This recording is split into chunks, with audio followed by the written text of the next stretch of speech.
Romanos capítulo 8, versículo de número 9.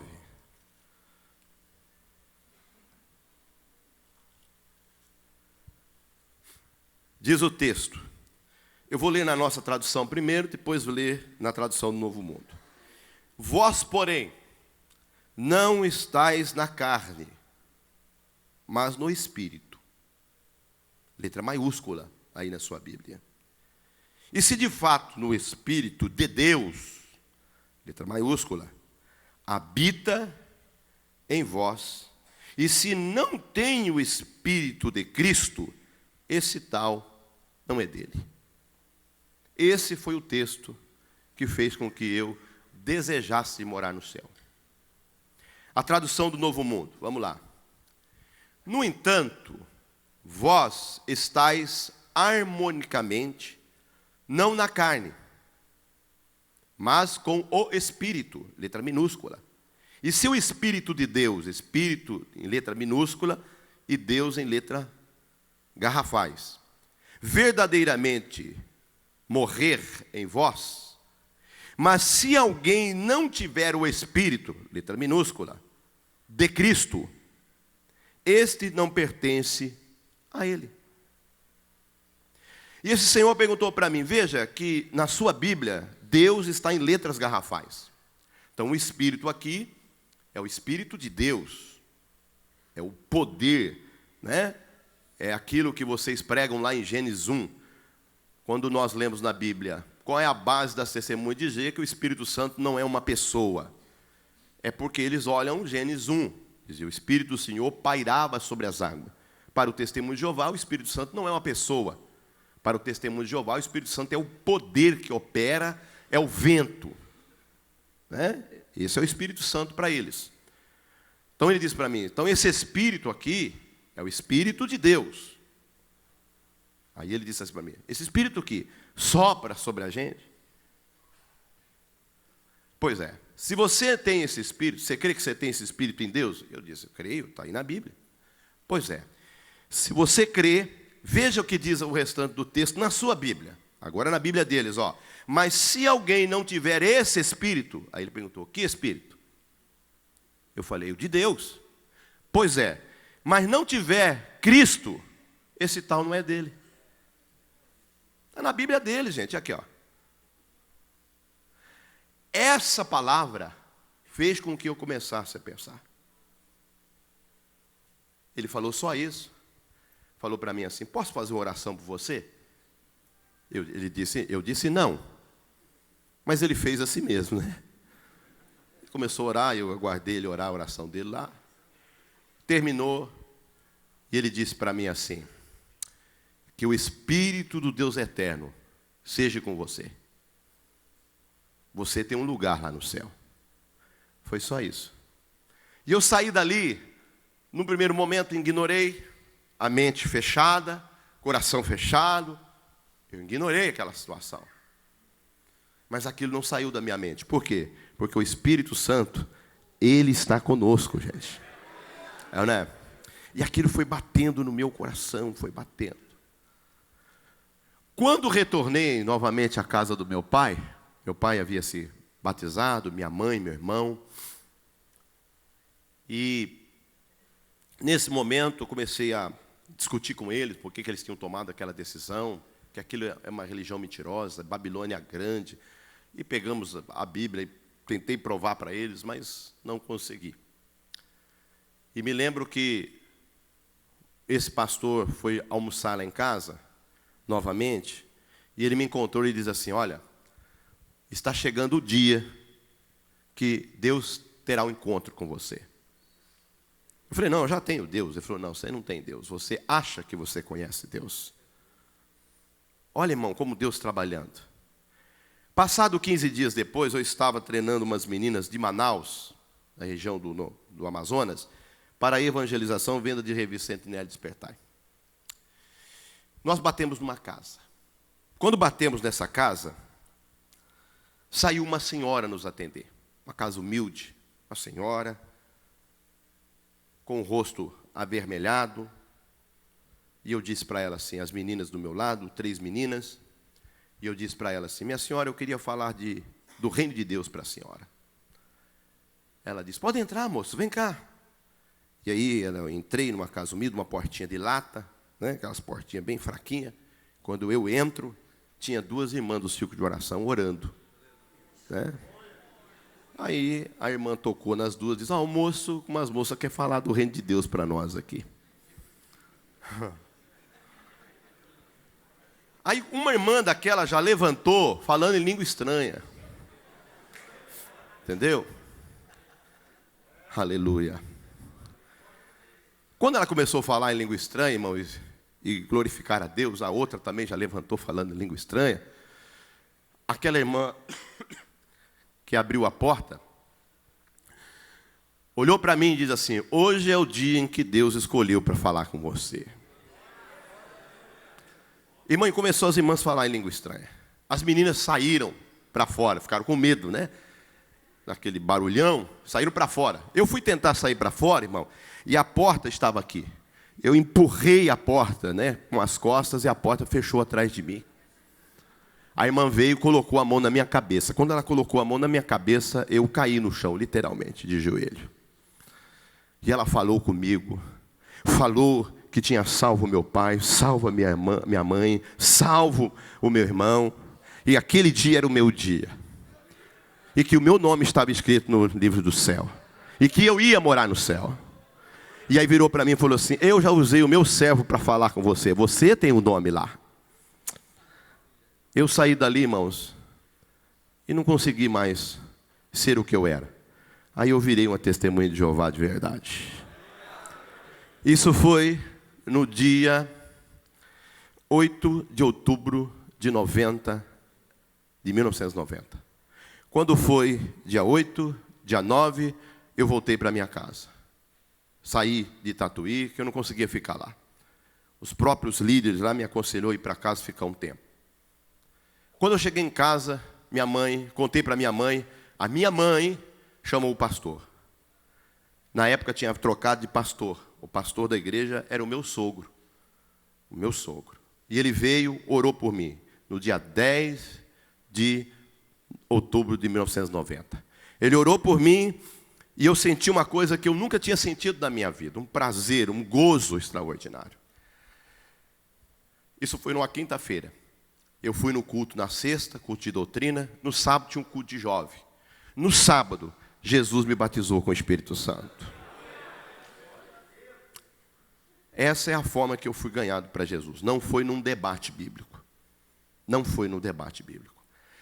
Mas depois daí, eu fui conhecer, eu fui estudar, eu fui querer saber o que estava acontecendo comigo.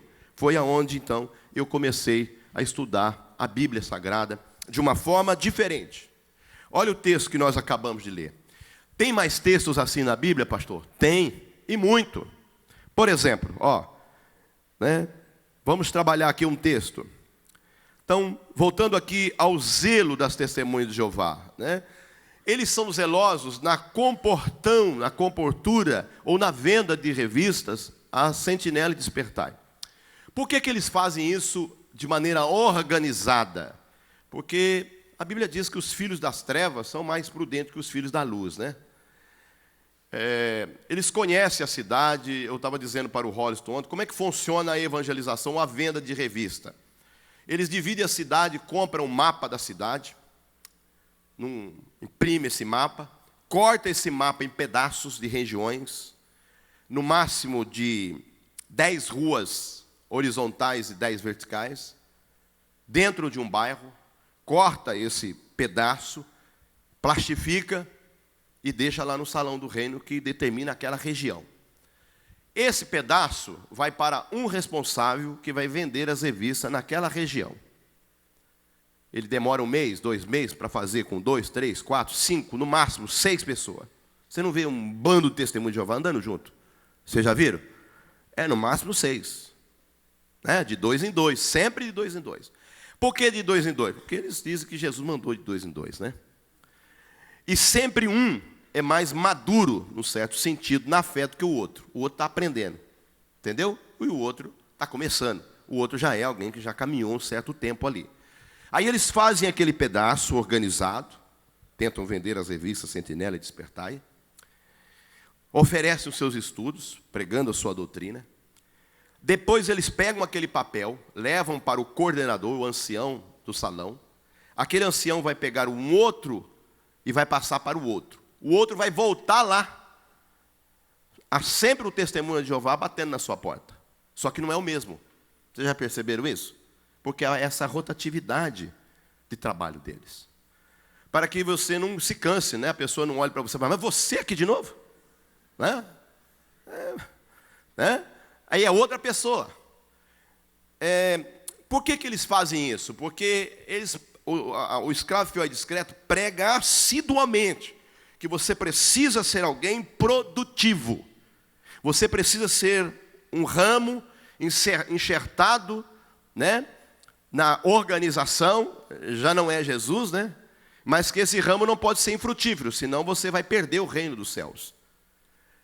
Então, lá eles não pregam um dízimo, a oferta, um sacrifício, não tem, mas lá você tem que ser um vendedor de revista Sentinela e Despertai. Porque a fé para eles tem que ser ganha através desse ato de obra.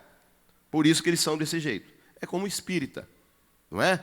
Então, não é zelo, isso é um mito, dizer que o testemunho de Jeová é zeloso. Não, ele não é zeloso, ele faz aquilo, senão ele perde a salvação dele. É só por isso, é medo. É uma lavagem cerebral assídua sobre eles. Né? Agora, por que eles fazem isso? Porque eles mapeiam a cidade, faz essa venda de revista Sentinela e Despertai, e eles têm uma cota. Por exemplo, você é um associado, lá não é membro, todos são associados. Né? Você é um associado, não tem membresia, não tem o seu nome lá. Essa questão de associado é só você estar associado a um grupo, a um salão do reino. Esse salão, você é associado ali e ali você faz o seu trabalho. Você tem uma meta, por exemplo, um ancião chega em você e fala, ó, esse mês nós queremos que você consiga, com a ajuda de Jeová, distribuir pelo menos umas 10 revistas Sentinela, umas 10 revistas Despertai. Aí o cara pega, não, pode mandar vir. O cara pega o pacotinho dele, ele já paga na hora, ele tem que pagar do bolso dele, certo? Pagou, ele sai com a revistinha. Aí para você, ele chega em você e fala assim, mas e se eu não vender nenhuma? Eu vou perder meu dinheiro? Ele falou, não, rapaz, você não precisa... Por exemplo, ó, você não compra pasta de dente? Compra pasta de dente, não compra? Sabonete? Pois é, eu chego lá na sua casa, certo? Você me oferece, eu falo para você assim, eu não tenho dinheiro. Aí o que você me fala? Você não quer trocar essa revista, troca uma pasta de dente? Você não interessou pela revista? Ah, eu interessei. Então pronto, pega lá um Colgate para mim e nós troca. Não é? Quer dizer, você precisa daquilo. Você precisa do sabonete, você precisa de um Colgate, não é? Aí você vai deixar a revista disseminando a doutrina deles e você está ajudando o escravo fiel e discreto lá nos Estados Unidos a produzir revista Sentinela e Despertai. Por curiosidade, depois você pega uma revista Sentinela e Despertai, alguém conhece, alguém já viu, né? Depois você pega uma, e tem a curiosidade de ver a tiragem daquelas revistas. Vocês calculam o quê? Uma tiragem de uma revista Despertai. No Brasil, por exemplo, na língua portuguesa. São milhões e milhões de revistas. Você vai assustar com o número. Tá? Isso é que dá o patrimônio, que dá a grandeza que tem a testemunha de Jeová. Como é que funciona? O Hollis me perguntou, por exemplo, a questão da construção de salões do reino. Quem constrói a torre de vigia? Não. Quem constrói? Os irmãos. Vamos dizer que há um grupo, uma região aqui cresceu, tem muitos adeptos, encheu lá o salãozinho, tem que construir um outro. Aí dentro daquele bojo de pessoas ali, tem um empresário, tem 2, tem 3, né? E que deseja a expansão, né? Do reino de Deus. Então eles vão lá, entre eles, compram um terreno e eles mesmos constroem. Tá? Eles doam dinheiro para comprar o terreno, comprar o material. Né? Agora, por exemplo, na nossa região lá, não sei aqui, eles estão construindo pré-moldados, né? Rapidamente. 60 dias, 90 dias, já está o salão de reino funcionando. Né? Tudo com pré-moldado. Quem faz a obra, quem faz a construção, a mão de obra, também é irmãos que doam a sua mão de obra. Não é diferente da congregação cristã no Brasil, por exemplo, né? Que se vangloriam, né? Quando vai construir um templo e bate no peito, nós construímos. Não, é tudo isso aí. Tá? É mais ou menos isso que funciona a ação dele. Então não há zelo. Né? Há uma imputação, né, de uma obrigatoriedade da parte dos governantes, do escravo fiel e discreto, não é isso? Que fazem com que as testemunhas de Jeová desenvolvam o trabalho delas. Muito bem. O Wallace me lembrou uma coisa aqui. Por que o empresário faz isso? Porque o empresário muitas vezes não tem tempo de vender revistinha, né? Aí ele é uma árvore frutífera. Não é? Ele não vai herdar o paraíso. Então ele precisa fazer alguma coisa. Então ele vai comprar o terreno e construir o salão do reino. Agora, a questão da árvore frutífera. Vamos lá para João 15. Vamos, João 15.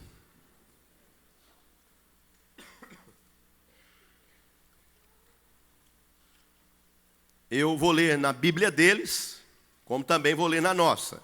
Para a gente, na tradução que nós usamos, João Ferreira de Almeida, né? Então vamos para João 15.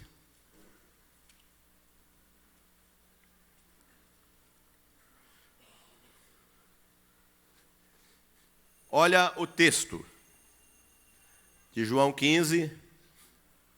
Eu vou ler na tradução deles, para exiguidade de tempo, os irmãos vão observando aí para ver a divergência, né?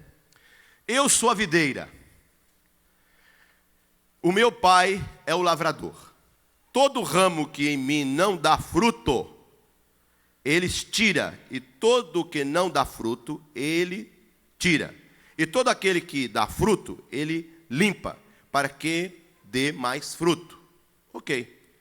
Vós estáis limpo, por causa da palavra que eu vos falei. Permanecei em união comigo, e eu em união convosco. Assim como o ramo não pode produzir fruto de si mesmo, e menos de si mesmo, a menos que permaneçamos na videira, do mesmo modo,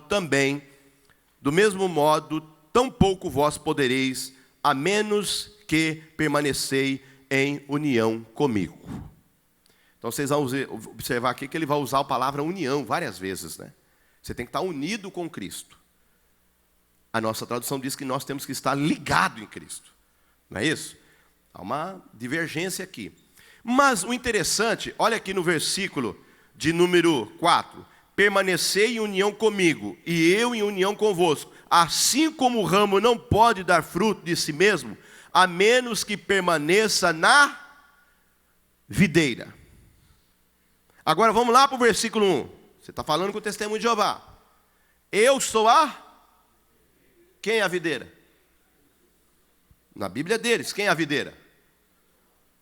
Não, é Jesus. O eu aí está com letra minúscula, meu irmão. O Jeová aqui na Bíblia deles é em letra maiúscula. O eu é em letra maiúscula. Porque eles vão dizer para você que o eu aqui é Jeová. Mas Jesus, então eu não entendi. Então Jeová e Jesus é a mesma pessoa? Você vai perguntar para ele. Não, Jeová é o Deus Todo-Poderoso. Jeová é o Criador de tudo. Jesus não é Jeová. Ué, mas está dizendo aqui, vamos ler de novo na sua Bíblia. Vamos lá. Eu sou a videira verdadeira e o meu pai é o lavrador. Então nós temos duas pessoas aqui. Nós temos duas pessoas aqui, não é? Tem duas pessoas, então. Qual pessoa aqui? Quem é a videira, quem é o lavrador? Ele vai, não, a videira é Jesus. Ele vai falar, não tem como, né? A videira é Jesus, então. Então nós temos que estar ligados em Jesus. Então, se vocês pregam que para ser salvo, vocês têm que fazer o trabalho de vocês, vocês têm que vender revista A Centenária Despertar, e que a salvação só na sociedade bíblica de tratados, que é a torre de vigia, então não há salvação. Mas como assim só salvação na sociedade? É o que eles pregam aqui. Página 255 desse livro. Vou ler para vocês. Vocês precisam pertencer à organização de Jeová e fazer a sua vontade e a distribuição da sua doutrina, para receber a bênção da vida eterna. Está aqui, ó. Então, salvação é em quem? Não é em Cristo. Não, mas a Bíblia está dizendo, acabamos de ler na sua Bíblia aqui, ó, que Jesus é a videira e se você não estiver nele, então o que tem? Então essa tradução aqui do seu livro está errado. Amém, amados? Então, olha, esse é um debate que você vai tendo com o Testemunho de Jeová, mas que você já ganhou a amizade dele. Você já está relacionando com ele, você já está falando. Por exemplo, eu tenho uma irmã, até falei para o Alessandro ali agora. Ele fez uma pergunta para mim, disse, pastor, tem gente lá que sabe que está errado, mas não sai porque status, ganha bem lá? Não, lá ninguém ganha bem, gente. Lá ninguém tem salário. Só quem tem salário é o escravo fiel e discreto, que ninguém sabe quanto. Né? Todo o dinheiro que se produz com as revistas Sentinela e Despertai é encaminhado para lá. E de lá vem os recursos para se atender toda a demanda aqui no Brasil. É um trabalho voluntário. Você ganha para sobreviver. Você vai em Tatuí, por exemplo, é uma cidade, gente. Tem casas, tem hospital, tudo lá dentro. Quem mora lá não precisa de nada. Entende? Tudo está lá. É como se fosse uma cidade deles. Agora, há pessoas que estão lá dentro por tradição, outros estão lá dentro porque não conseguem se desvencilhar, não conseguem assimilar a verdade. Eu tenho uma irmã, a minha irmã é mais nova do que 1 ano, e ela é esposa de um ancião. Esse ancião comanda algumas cidades da região de São Paulo, no interior de São Paulo, na cidade de Araraquara, São Carlos, aquela região, Jaú, Bauru, aquela região ali. E ela, muitas vezes, quantas vezes eu já falei com ela, quantas vezes nós sentamos juntos, mas ela não consegue se desvencilhar. Ela, no debate, ela chora, e eu tenho que parar, porque ela não consegue assimilar. E o que nós podemos fazer? Orar. Estamos orando. Eu creio na salvação da minha irmã no momento certo. Eu creio.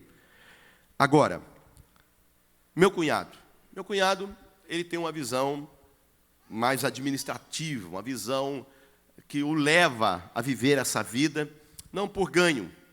Se ele receber lá uma pequena ajuda de custo, não tem ganho, mas é o status, é a posição, é a liderança, que muitas vezes vaciona o homem e faz com que a pessoa tenha uma vida voltada a isso. É como você diz assim, como é que um espírita, né, pode não crer em Deus, acreditar nas obras, e você vai ver grandes movimentos espíritas. Nós estamos perto de uma cidade lá, Uberaba, que tem um movimento espírita estrondoso, né, que é o Chico Xavier e a sua galera. Uberaba. Então, você olha para aquilo tudo, a estrutura que eles têm, a forma que eles trabalham, os hospitais que eles têm em Uberaba, a creche, o asilo, aí você vê aquilo, é uma coisa fantástica, humanamente. É uma dedicação ao próximo que nos comove. E para ele aquilo é a salvação. Então, desvencilhar a pessoa disso é como você desvencilhar um ancião da Testemunha de Jeová. Entenderam ou não? Porque a pessoa impregnou aquilo em si. Ele acredita naquilo. Ele vive aquilo. Agora, quando nós caminhamos para a evangelização do Testemunho de Jeová, nós vamos encontrar algumas coisas, por exemplo, em relação à tradução do Novo Mundo. Não dá tempo aqui da gente citar tudo, mas eu vou citar aqui, por exemplo, se você quiser anotar aí, você vai anotar esses versículos, e você que tem a tradução do Novo Mundo, você vai observar esses versículos lá, e você vai comparar com a Bíblia que você tem. Né? Então anote aí, por exemplo, Mateus 17, 21. Esse versículo não tem lá na Bíblia deles. Vai ter só um número e um risquinho. Depois eu explico por que eles fazem isso. Tá? Outro texto, Mateus 18, 11. Também só tem lá o texto e um risquinho. O que diz esse texto? Por exemplo, que o Filho do Homem veio salvar o que estava perdido. Mateus 18, 11, Mateus 17, 21. No Mateus 18, 11, é porque o Filho do Homem veio salvar. Como eles não acreditam na salvação por Cristo, por Jeová, não é? Então, eles têm que subtrair o texto.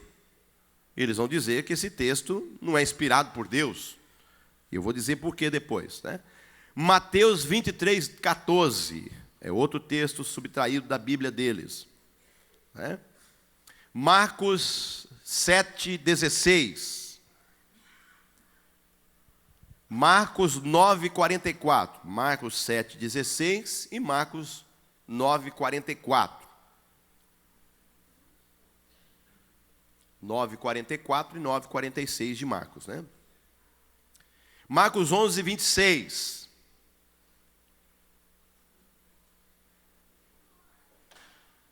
Marcos 15, 28. Lucas 17, 36. Ok? Tá bom aí? Dá para os irmãos anotarem, né? Lucas 23, 17.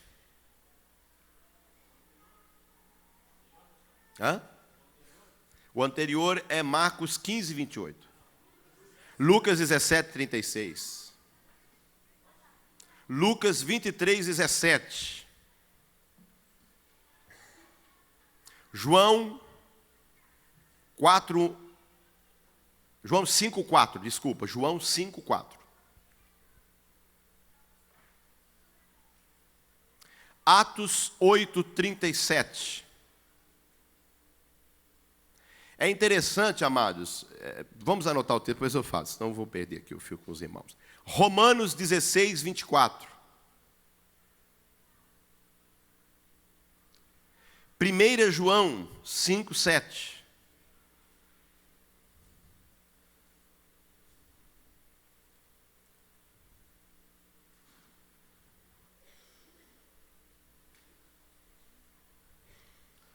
Eles vão alegar que todos esses textos não são inspirados por Deus, né? Não há, o texto está lá, mas só para você fazer uma comparação, 1 João 1, né? João 1, 1. Anote esse texto. E junto com ele você coloca na frente aí Hebreus 1, 6. Para você fazer um contraponto, né? Em relação a esses dois textos. Hebreus 1, 6. Vamos pegar esses dois últimos. Vamos pegar esses dois últimos só para nós analisarmos. Vamos lá para João 1. Evangelho de João 1.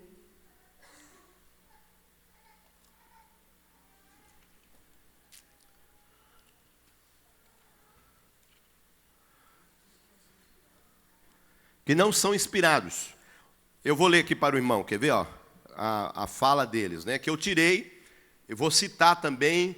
Eu vou ler aqui, irmãos, o que os testemunhos de Jeová falam em relação a esses textos. Você vai abordar ele, vai questionar esses textos, mas por que na sua Bíblia não tem esses textos? Aí ele vai falar o seguinte, ó.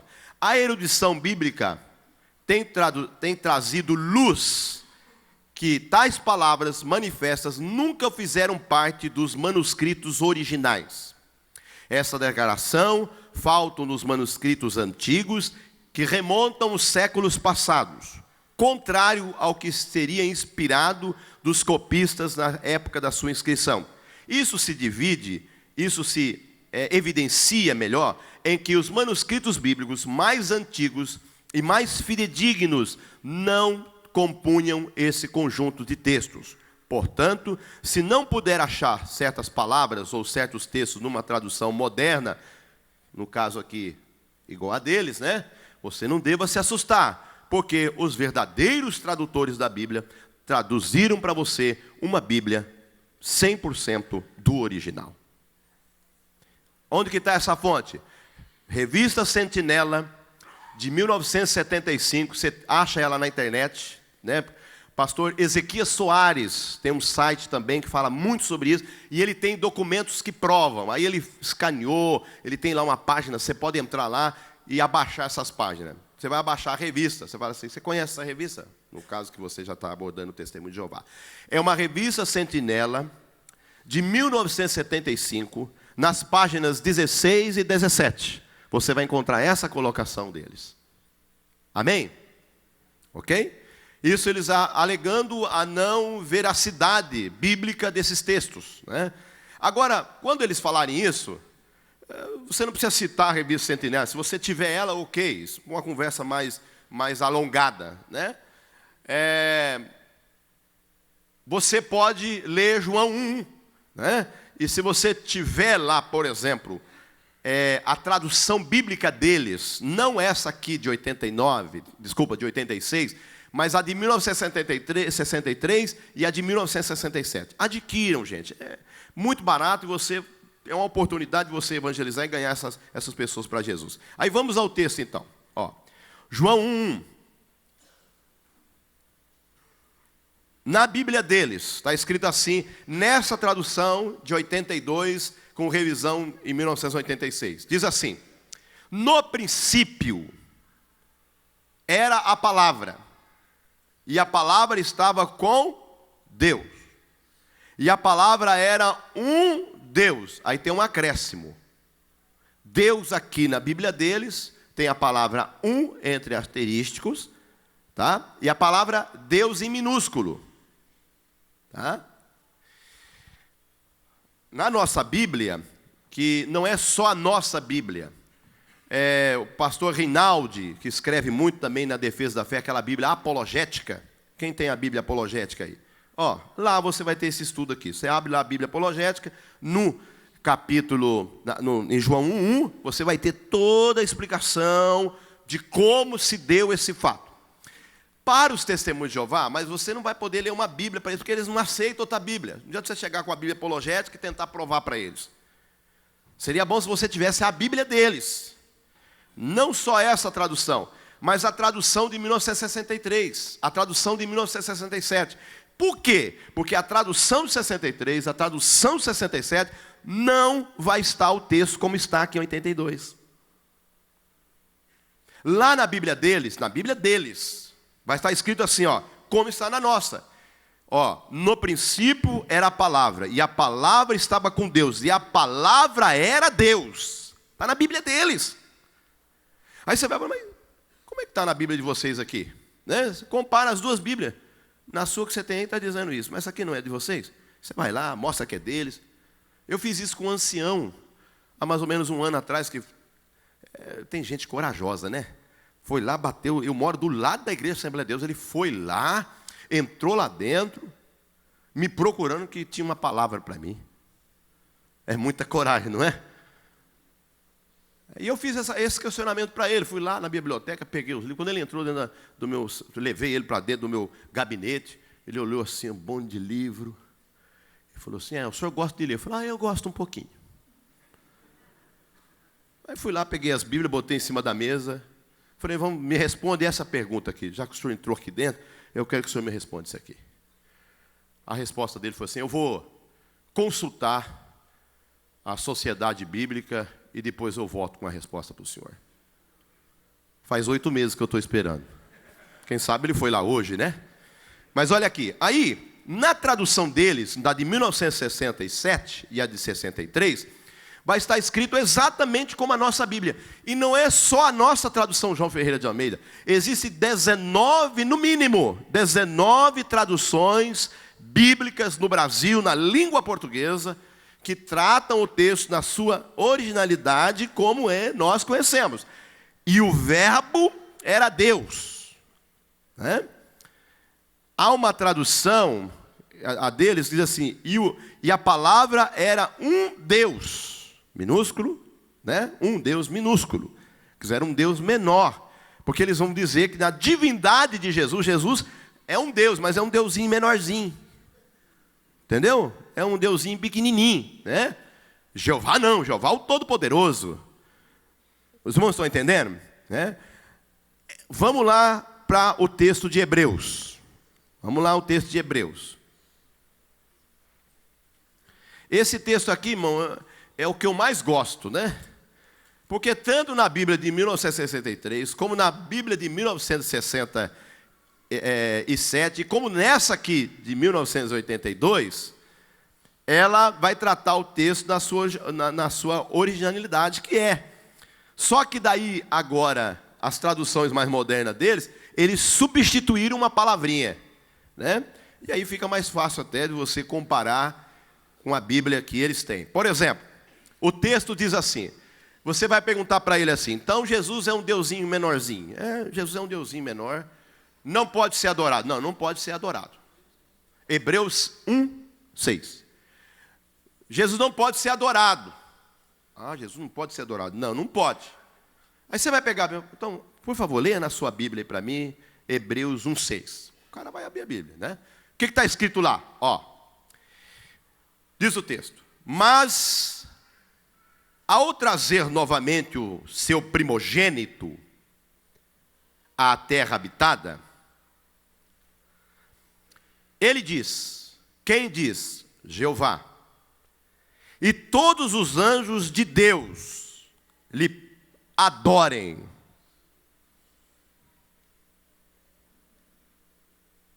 Não, então, deixa eu entender. Você acabou de falar para mim que Jesus não pode ser adorado. Não foi o que você falou para mim? Não, Jesus não pode ser. E aqui, o texto está dizendo que Deus, quando trouxe o primogênito dele à terra, até os anjos o adoraram.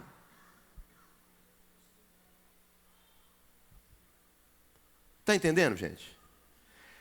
É uma forma de você abordar ele. Agora, na tradução mais moderna deles, tem essa alteração e mais um outro texto. Diz assim, na tradução deles lá, coloquei aqui, vai dizer assim, como diz o texto aqui. Deixa eu pegar na nossa Bíblia a relação do texto de Hebreus, para a gente... irmão, obrigado. Isso aqui é os bilhetinhos que a minha esposa coloca na minha Bíblia, gente. Ela manda os bilhetinhos para mim.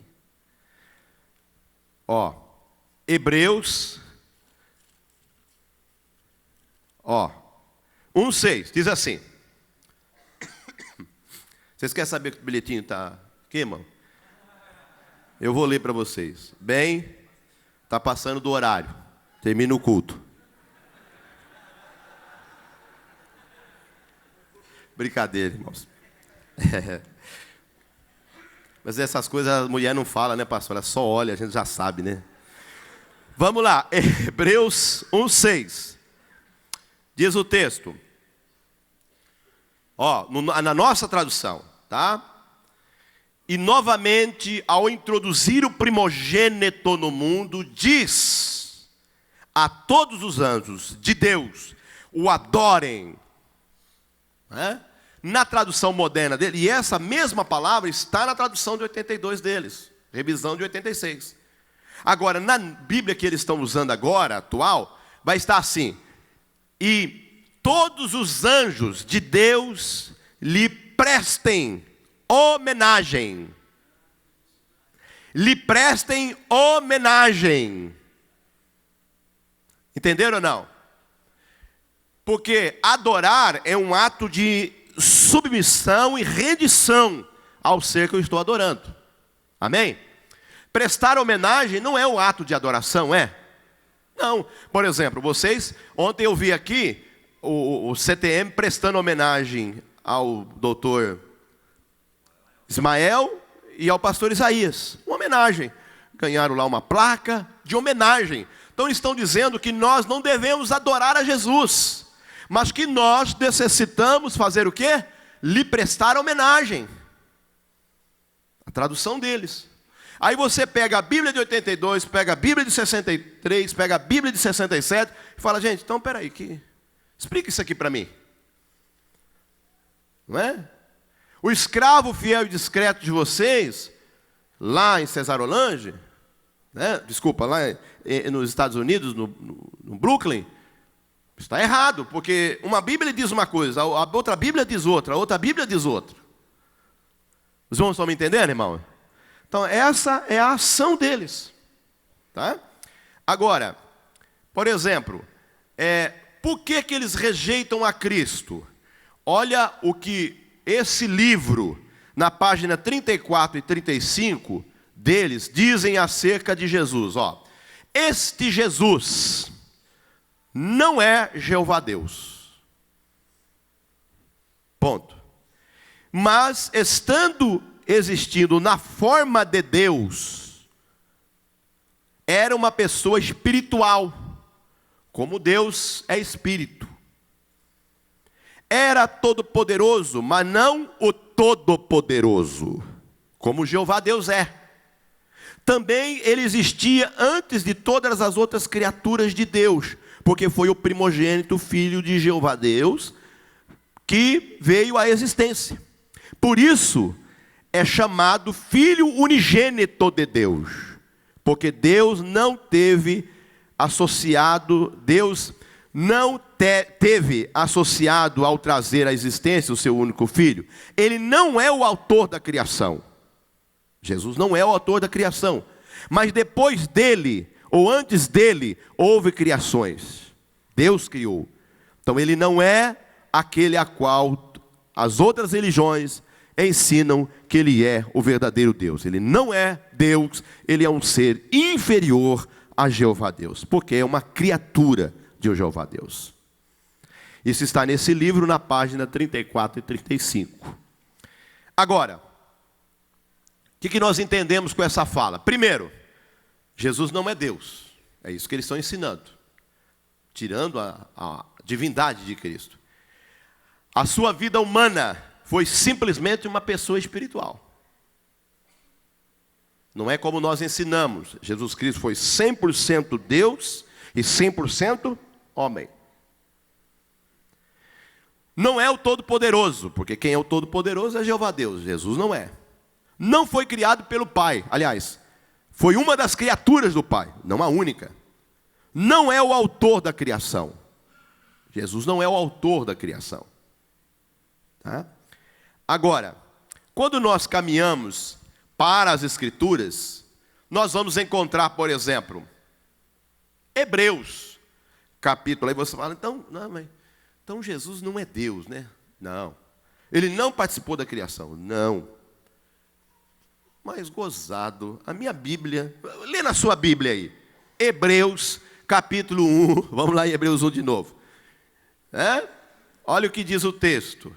Hebreus, capítulo 1, e o versículo de número 3. Olha o que diz lá o versículo.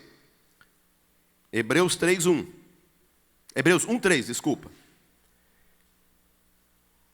Ele que é o resplendor da glória e a expressão exata do seu ser, sustenta todas as coisas pela palavra do seu poder. Depois de ter feito a purificação dos pecados, assentou-se à direita da majestade nas alturas.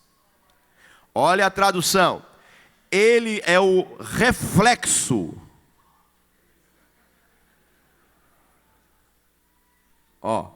Ele é o reflexo. Aí eles colocam entre aspas a palavrinha que, para dar um sentido contrário, né? A glória de Deus é a representação exata do seu próprio ser. É exatamente todas as coisas pela palavra do seu poder. E depois de ter feito uma purificação pelos nossos pecados, assentou-se à direita da majestade nas alturas. Por que eles usam o texto nosso está dizendo que, depois a glória exata da expressão do ser sustenta todas as coisas pela palavra, ou seja, pelo poder da purificação dos nossos pecados.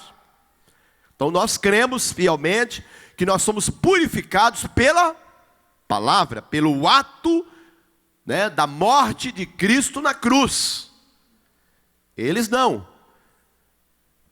Eles acreditam exatamente ao contrário. O que Jesus fez na cruz? Jesus apenas purificou nós do pecado para a gente habitar na terra prometida. Apenas isso. Não houve remissão de pecado. Porque, vamos entender, por que os testemunhos de Jeová não precisam ser redimidos do pecado? Porque eles não vão entrar no céu. Porque a Bíblia diz que lá no céu não entra pecado. Então precisa haver uma purificação desses pecados nossos. Precisa haver uma remissão. Não é? Agora eles dizem, não é que precisa remir o pecado. Não, a gente precisa só dar uma purificada. Porque Adão, ele não foi um pecado que ele cometeu. Está aqui nesse livro, gente. Viver para sempre. Eles apenas cometeram um ato de desobediência a Deus. Então ele precisa ser corrigido, como a humanidade tem sido corrigida. E agora ele vai sofrer Cristo veio como a figura desse Adão para a purificação do Adão. Para habitar aonde? Na terra, e não no céu. Olha a doutrina deles. Então, para que Jesus precisa? Nós precisamos de um Deus como Cristo, como Senhor, como Salvador? Não é necessidade. Porque Jesus não veio aqui para morrer pelos nossos pecados. Ele veio apenas para nos purificar, né? Para mostrar para nós que nós podemos viver aqui na terra, que é aqui o lugar que Deus nos criou. Essa é a ideia dos testemunhos de Jeová. Amém, gente? Pastor, onde está o horário que eu vejo agora? Ok. Estou vendo lá. É até que hora? Até às 11, né? Ok. Isso, eu vou abrir algumas perguntas para os irmãos daqui a pouquinho, tá? Irmãos, em relação ainda à divindade de Jesus, por que eu estou falando isso? Porque é aquilo que você terá mais facilidade em questioná-los. Você tem subsídio na Bíblia deles, né? A manifestação de Jesus no Velho Testamento, né? Eles vão dizer que Jesus, nada que aconteceu no Velho Testamento é a ação contínua no Novo. Aí você vai usar textos paralelos. Por exemplo, se você quiser anotar aí, para provar a identificação, a ação de Jesus em relação ao Velho e o Novo Testamento. Por exemplo, você pode fazer um paralelo entre Êxodo, capítulo 3, verso 14, com João 8, 56 ao 58. Êxodo, capítulo de número 3, verso 14, com João.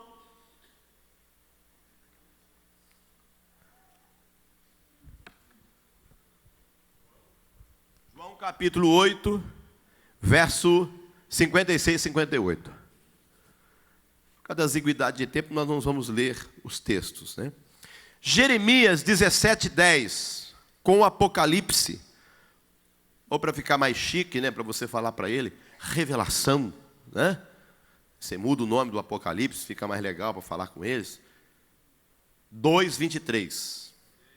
Jeremias 17:10 com Apocalipse 2:23.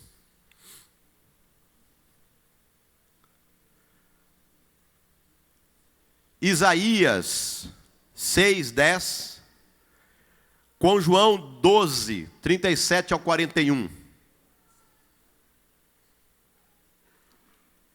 Isaías 10, com João capítulo 12, verso 37 ao 41.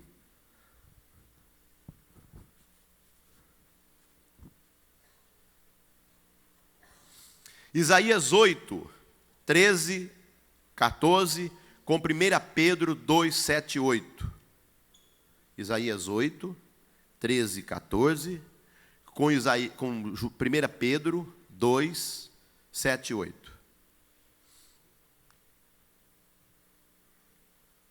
Salmos 23, 1, com João 10, 11 e 1 Pedro 5, 4. Salmo 23, 1, com João 10, 11 e 1 Pedro 5, 4. Esses textos vocês podem ler na Bíblia dele, gente. Ezequiel 34, 11 e 12, com Lucas 19, 10.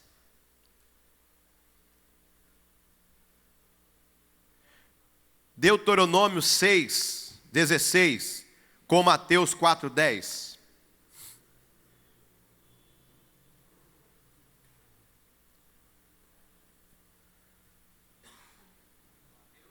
Mateus 4:10. Amém, amados? Esses são os textos que vocês vão fazer o paralelo entre o Velho Testamento e o Novo, na pessoa de Cristo.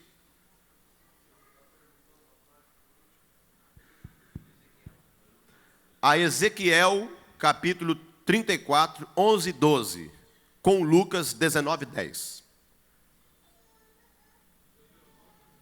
Deuteronômio 6:16, com Mateus 4:10.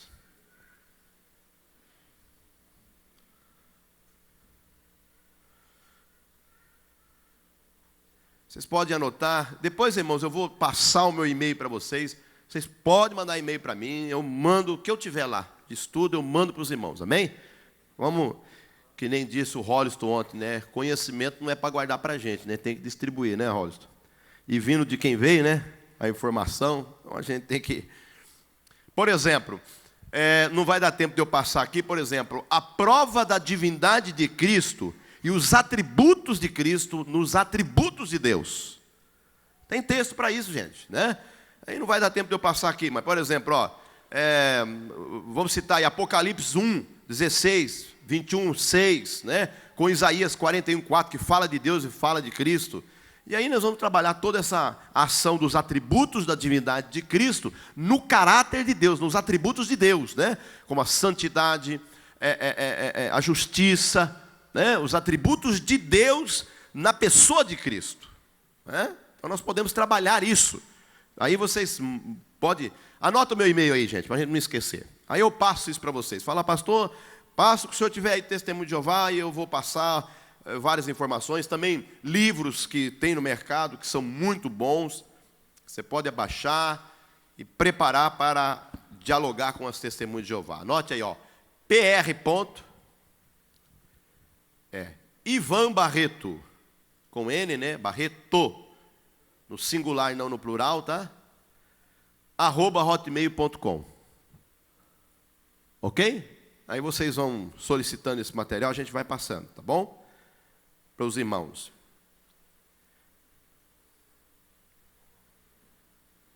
Agora, irmãos, eu vou falar um pouquinho sobre a questão da evangelização, como nós podemos fazer a ação evangelística dos nossos irmãos, né, que nós precisamos ganhar para Jesus, os testemunhos de Jeová. Então nós vamos trabalhar alguma coisa aqui, alguns textos com os irmãos, rapidamente, que eu quero abrir as perguntas. Método para a evangelização dos testemunhos de Jeová. Vamos lá. Você pode começar recebendo eles bem. Amém? Olha, nós temos uma irmã que eu batizei ela agora, no começo do ano, mês de março. Ela era testemunha de Jeová há mais de 20 anos. Só que não era aquela testemunha de Jeová assídua, né? Frequentadora. E ela, de vez em quando, fazia um trabalhinho de rua, né? Uma costureira lá da cidade. E um dia, uma irmã da nossa igreja, do círculo de oração, foi lá fazer um vestido. E ela começou a falar na cabeça dessa irmã, e eu prestei atenção que essa irmã não estava vindo mais na igreja. Aí fui lá fazer uma visita para ela. Quando eu cheguei lá, essa senhora estava lá dando um estudo para ela. Aí eu olhei aquilo, vi mais uma visita, pessoal, está tudo bem e tal. Fui embora. Aí essa irmã, eu falei, irmã, a senhora podia ir lá na igreja? A minha esposa e eu queremos falar com a senhora. E ela foi. A irmã da igreja. Eu falei, irmã, a senhora está recebendo a fulana lá? A senhora está estudando a Bíblia? É, pastor, estou estudando a Bíblia, né? Com ela, está sendo tão bom, pastor. Tanta coisa que eu não sabia, eu estou sabendo. Eu falei, Jesus amado, hein? Eu falei, bom, minha irmã, que coisa boa, né? O que a senhora está achando? Ah, eu estou estudando um livrinho. Aí foi lá, pegou o livrinho, né? Viver para sempre. Eu falei, irmã, muito bom. Aí eu peguei, irmão, comecei com essa irmã. Falei, irmã, interessante, eu tenho umas curiosidades. A senhora sabe que eu já fui, né? Mas fui muito tempo, irmã. Você já, né? Eu tenho umas perguntinhas para a senhora que a senhora podia fazer para essa irmã, né?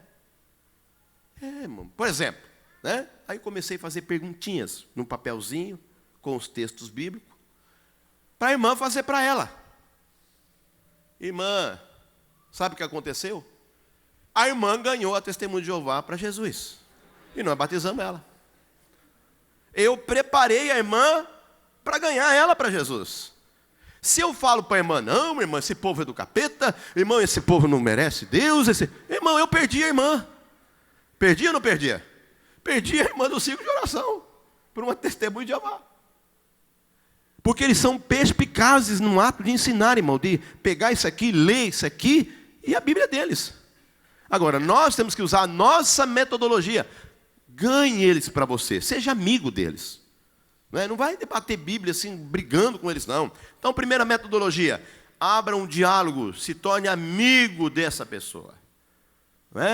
Para que você possa evangelizar.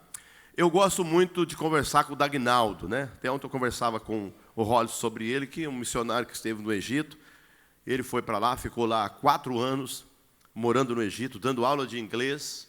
O Dagnaldo é um milagre de Deus, um jovem de uma classe financeira muito baixa, em Uberlândia, mas ele se envolveu num projeto do pastor Davi Botelho, e Deus deu para ele.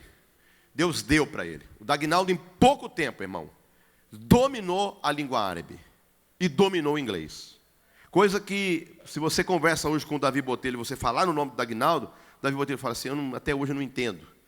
Como que o Dagnaldo conseguiu, porque faz tantos anos que eu dedico minha vida lá, e eu não falo tão bem o árabe como o Dagnaldo fala. O Dagnaldo lê, escreve em árabe, é uma coisa assim, é um milagre de Deus, E o Dagnaldo diz assim, Dagnaldo, como é que você faz para ganhar um muçulmano para Jesus? Eu falei, pastor, me torno amigo dele. Não adianta você chegar lá no muçulmano e pregar para a galera toda. Você vai preso. No Egito, vai preso. Não pode? Mas você aproxima dele. E você começa a mostrar interesse por ele. Pela pessoa dele, não pela religião dele. Amém, gente? Ele vai se tornar seu amigo. Quando se tornamos amigos, não fica mais fácil você falar comigo e eu falar com você? Quando eu falar, falando, puxa vida, ele falou isso para mim, Eu posso pensar isso aqui, Então, a amizade é importante. Quando nós nos tornamos amigos, nós podemos evangelizar essas pessoas. E mostrar para eles, não com agressividade, mas com amor, com graça. Trazer a palavra de Deus para ele com graça. Por exemplo, você pode abordar um testemunho de Jeová, ele está lá na sua porta falando com você, você começar a falar do que Deus fez na sua vida. Começar a abrir o seu coração para ele. Ele começa lá falando sobre o reino de Deus, você fala, não, o reino de Deus realmente é muito importante na nossa vida. Inclusive, olha, quando eu encontrei Jesus no reino de Deus, ele fala, não, Jeová, Jeová. Quando eu encontrei Jeová no reino de Deus, quando eu encontrei Jeová no reino de Deus, a minha vida mudou. Você quer saber o que mudou? Aí você conta para ele. O que Deus fez na sua vida, amém, amado? O que Deus fez. É o que eu impressiono quando eu vou conversar com a minha irmã. Ela fala, olha, Ivan, o que Deus fez na sua vida. Eu falei, pois é. Pois é. Então, é isso que faz com que a pessoa repense. Por exemplo, você vai dizer para ele, por exemplo, que está lá em João 3,16. O que diz lá João 3,16? Porque Deus amou o mundo, que deu o seu Filho. Deu o seu Filho. Lê na Bíblia deles. A fim de que todo aquele que nele exerça fé, não seja destruído, mas tenha vida eterna. Aonde está escrito isso? Na Bíblia deles, gente. Aqui, eu estou citando a Bíblia deles. Você vai lá em João 3,16, gente. Na Bíblia deles, está aqui, O texto que eu acabei de ler está assim, porque Deus amou o mundo de tal maneira que deu o seu Filho unigênito, a fim de que todo aquele que nele crê, ou exerça fé, não seja destruído, mas tenha vida eterna.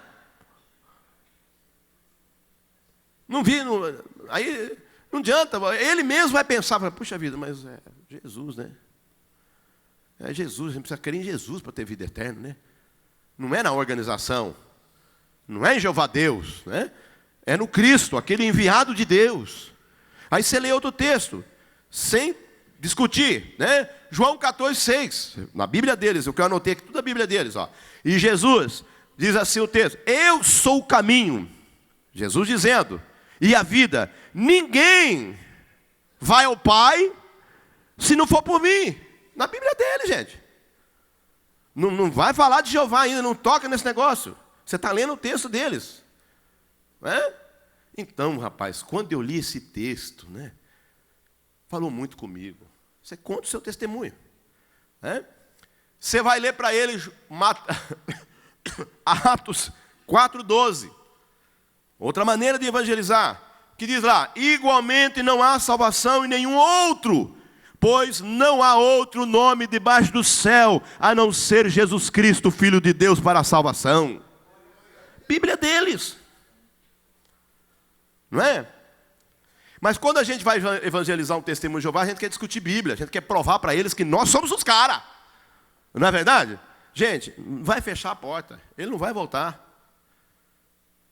Ele fala, e você vai falar desse Jesus para ele, vai assim, rapaz, é mesmo, você não quer fazer um estudo, não? Quero.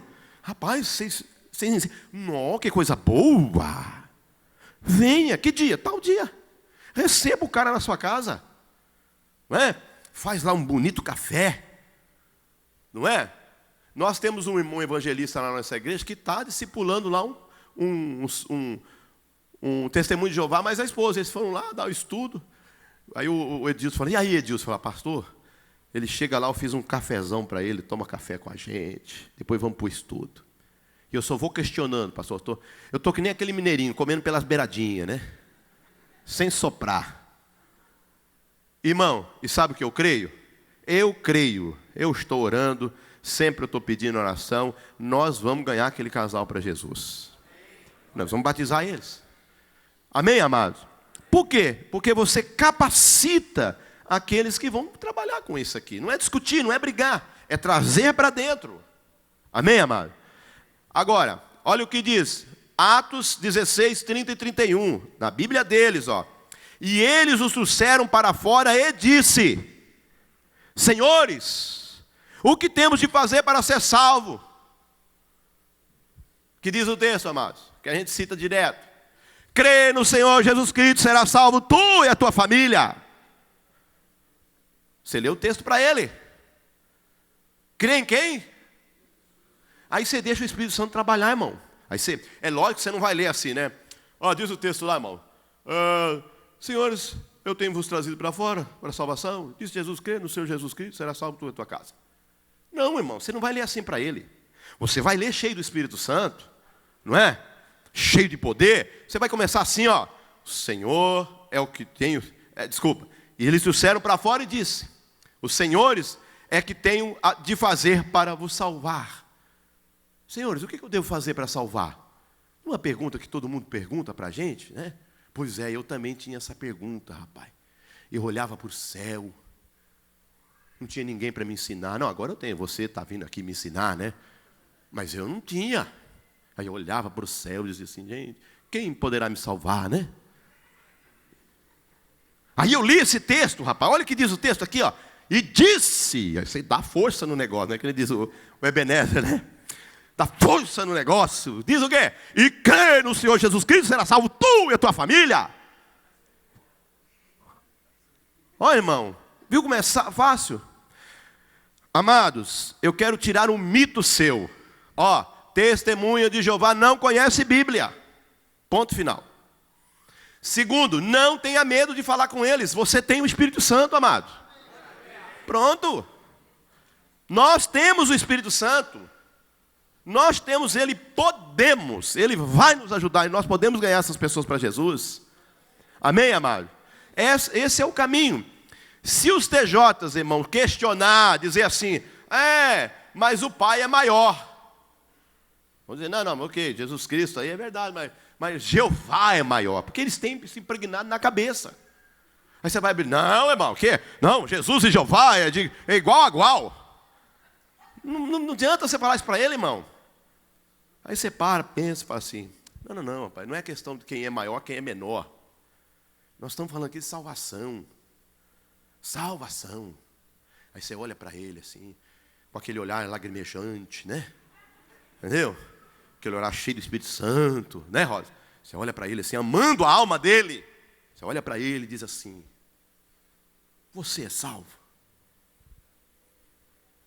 Só isso, irmão, mais nada. Aí dá a paz do Senhor para ele, né? Já dá a paz do Senhor para ele, irmão. E deixa ele embora. Pastor Nilton, não é assim que o Espírito Santo trabalha? Rapaz, o Espírito Santo vai moer esse cara. Vai ou não vai? Ele vai deitar a cabeça no travesseiro e dizer assim: rapaz, será que eu sou salvo? Aí ele vai lá no texto, porque o texto vem na cabeça: será salvo tu e a tua casa? Jesus Cristo. Amém? Entendeu, irmão? São coisas simples que nós precisamos construir no nosso sentido de evangelização para ganhar eles. Não é? Então, através disso, nós podemos ganhá-los para Jesus. Amém, amados? Aí eu quero abrir um momento para perguntas. Se algum quer perguntar alguma coisa em relação aos testemunhos de Jeová, fique à vontade. Alguém quiser perguntar? Alessandro, vai devagar com essa pergunta, hein, rapaz? Ah, vai vir até o microfone. Ô, rapaz, passou ralando, hein? Nosso atleta de Cristo. Pastor Ivan, como que o senhor olhava esses textos quando o senhor estava lá do lado de dentro? E segundo, porventura alguém levava para o senhor essas perguntas que foram perguntadas nas abordagens na rua por algum cristão? Muito bem. Então vamos à pergunta número 1. Não, eu não tinha conhecimento desse texto porque a gente sofre uma lavagem focada na Bíblia, no paraíso e no raciocínio à base das Escrituras. Então você é veementemente treinado para responder as perguntas que estão aqui. Ok? Então você não tem essa visão. Você não tem a compreensão. Por quê? Porque o testemunho de Jeová não lê Bíblia, gente. Ele lê os seus periódicos. Eles não são, por exemplo, nós, pastores, estão sempre dizendo: irmãos, vamos ler a Bíblia. Igrejas que, né, focam o ano da leitura da Bíblia e coisa e tal. Não, nós não lemos, lá eles não lêem a Bíblia. Então eu não tinha conhecimento disso. Entendeu? Eu tinha a minha pseudo-verdade, cegamente fazendo aquilo que eu estava fazendo certo. Tipo como Paulo, né? Antes de encontrar Jesus, não é verdade? Pode dizer assim: eu era zeloso no judaísmo, até que Cristo me encontrou. Então, não tem. O testemunho de Jeová, ele não tem essa visão. E quando tem, é de uma forma agressiva que é exposta a ele. Então, cria um bloqueio, né? Por exemplo, mas só texto aqui, a gente discute o texto com ele, ele já bloqueia ali e não quer saber mais. Aí sai caminhando com os outros testemunhos de Jeová: você é Babilônia Grande, você vai para o inferno, né? Você aí perdeu. Lá não tem inferno, né, irmão? Eu ia falar para o inferno, mas não vai para o inferno, né? Já está condenado. Tá? A segunda pergunta. Se alguém levava essas perguntas para vocês. Muito bem. Quando levava, era de forma que eu expus aqui, de uma forma afrontosa, né? E não de uma forma amorosa. Não ia expor a verdade para mim de uma forma que me fizesse pensar. Por isso que eu disse aqui no início, que quando o irmão me abordou, né, veja a forma, ele leu o texto de Romanos 8 comigo, e não falou, ele não explicou o texto para mim.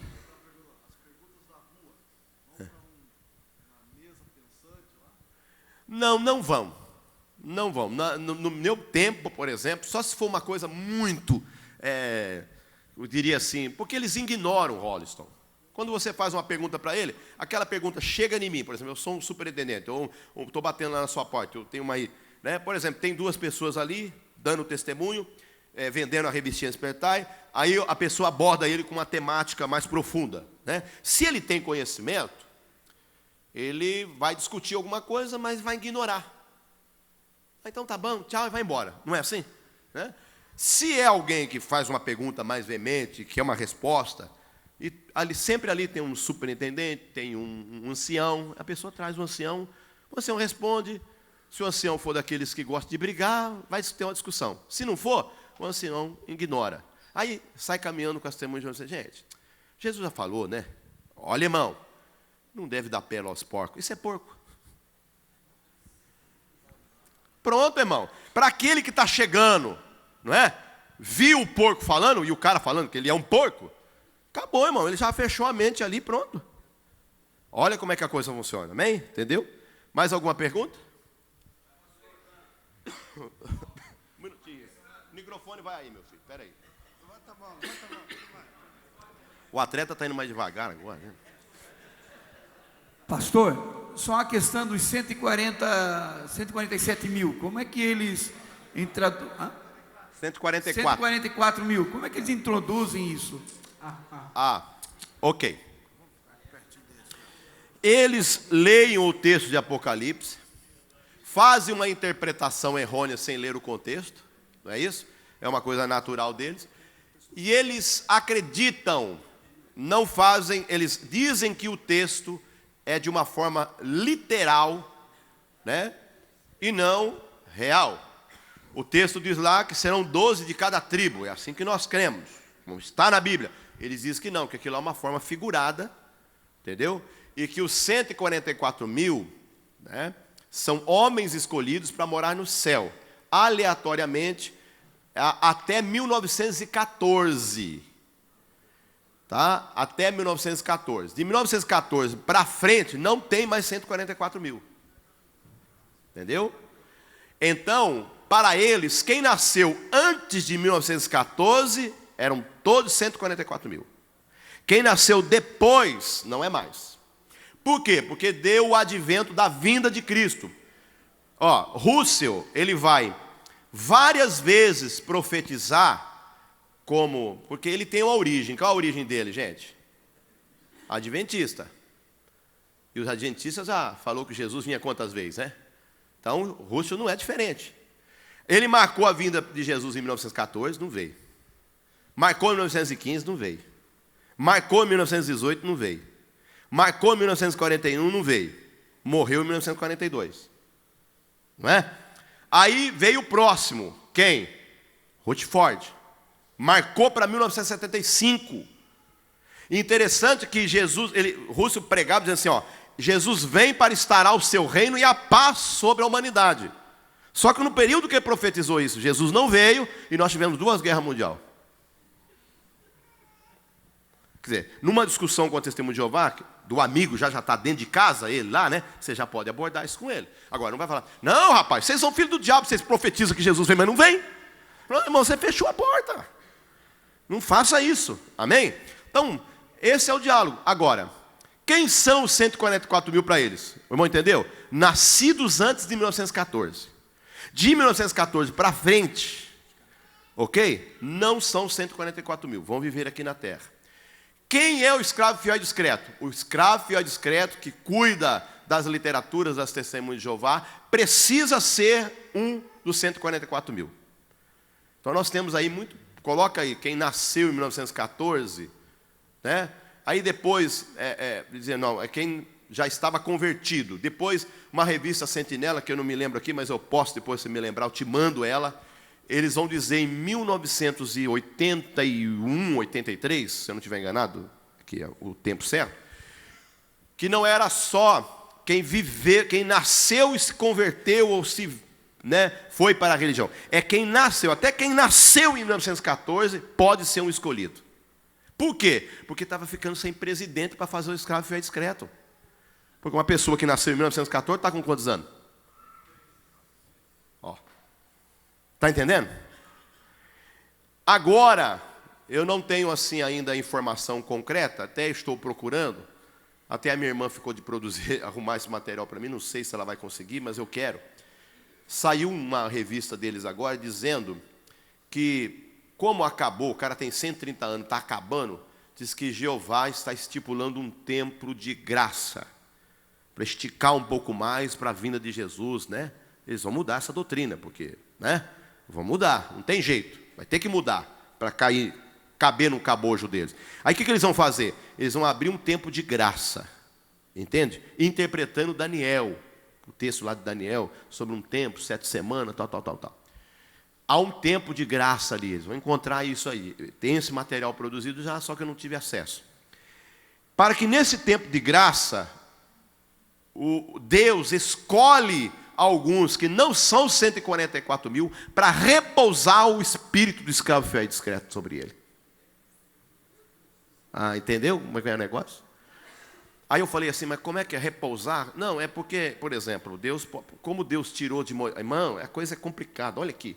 Como Deus tirou sobre o espírito de Moisés, colocou sobre 70, Jeová vai tirar sobre o espírito daqueles que, né, já partiram para a eternidade. Aí eu fiquei horrorizado, irmão, se isso for verdade, né, e soprar sobre alguns para que se torne escravo fiel e discreto.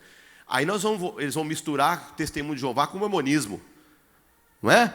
Que crê que o espírito do morto vem sobre o vivo, ou sobre o espiritismo, a reencarnação, que é todas as ideias de Russell.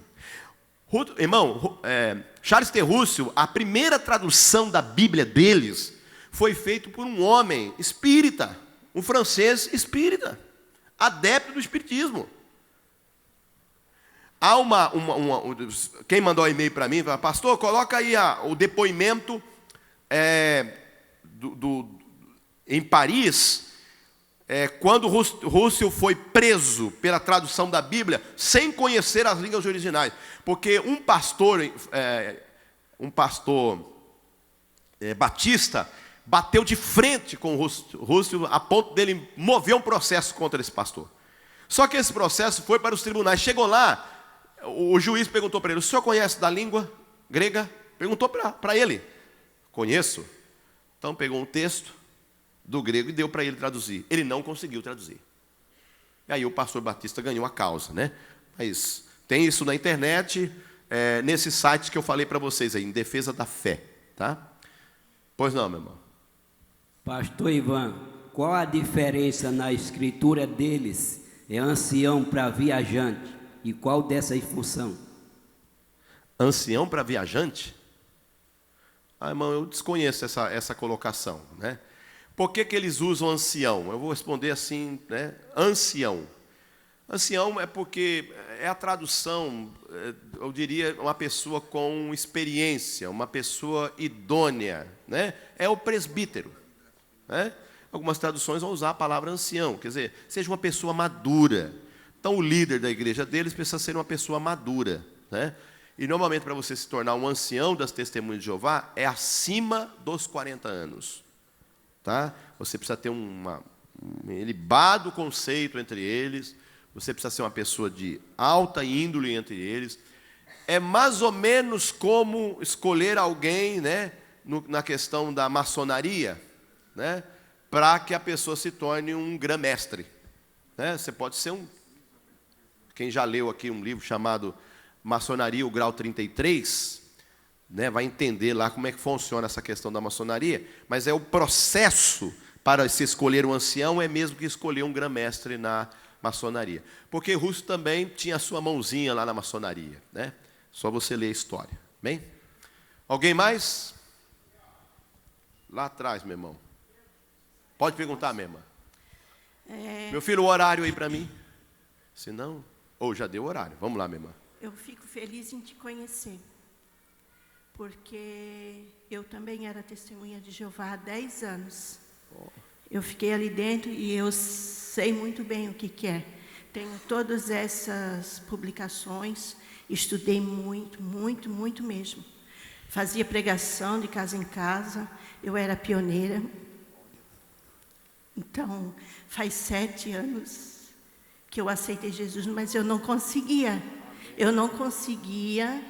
me batizar ainda, porque eu fiz o primeiro discipulado, mas eu não entrava na minha cabeça, porque tinha um assunto que impregnou, sabe, e aquilo não ia, então eu não tinha ido me batizar naquela época, né? Então, há 1 ano atrás, eu simplesmente entrei numa igreja da Assembleia de Deus do Progresso, que o meu pastor está aqui, o pastor Edson, e simplesmente assisti um culto, e simplesmente eu cheguei o irmão que discipulava, eu disse, eu quero um discipulado, e comecei a fazer, e aí foi indo, e teve uma dúvida que eu tive, assim, sobre o paraíso de morar aqui na terra. Eu tinha essa dúvida, e aquilo lá não estava me deixando tomar uma posição do batismo. E aí, simplesmente o pastor Edson veio na sala e me respondeu, me tirou aquela dúvida. Foi como um estalo, assim, sabe? E faltava poucos dias para o batismo. Então, aquilo se abriu e eu me batizei. Olha aí, irmãos, né?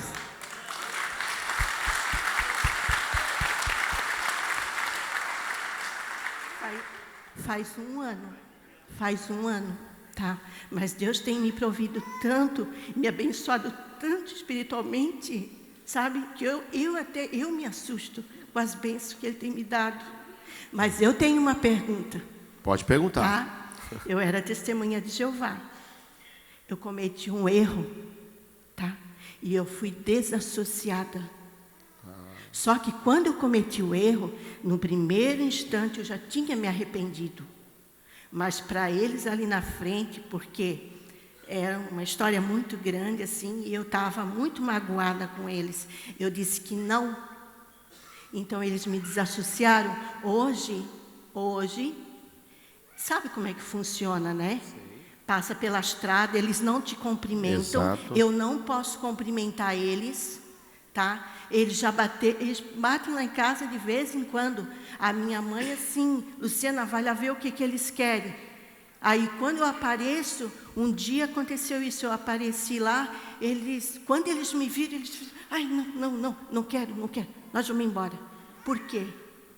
Né? Ok, a senhora quer saber por quê? É isso? Como é que eu vou chegar para eles, sabendo que eles me conhecem, né? E fazer o evangelismo. Muito bem. Irmã, é o seguinte, eu vivo isso na pele, né? Porque eu fui pioneiro especial, pioneiro regular, morei em Tatuí, Cesarolândia. Quando eu me decidi para o evangelho, eu também fui desassociado. A minha irmã, isso vai fazer 26 anos que eu me converti. A minha irmã, até 20 anos da minha vida, ela não conversava comigo. Eu estava na casa da minha mãe, se a minha irmã chegava, né, ela via que eu estava lá, ela ia embora. A minha irmã, porque não pode ser cumprimentado, tratado um testemunho de Jeová, um ex-testemunho de Jeová. Então, eles têm isso muito assíduo, né? É parecido como a congregação cristã, tem um bojo dessa doutrina. Por exemplo, quem peca em adultério está condenado para o inferno, não tem salvação mais, né?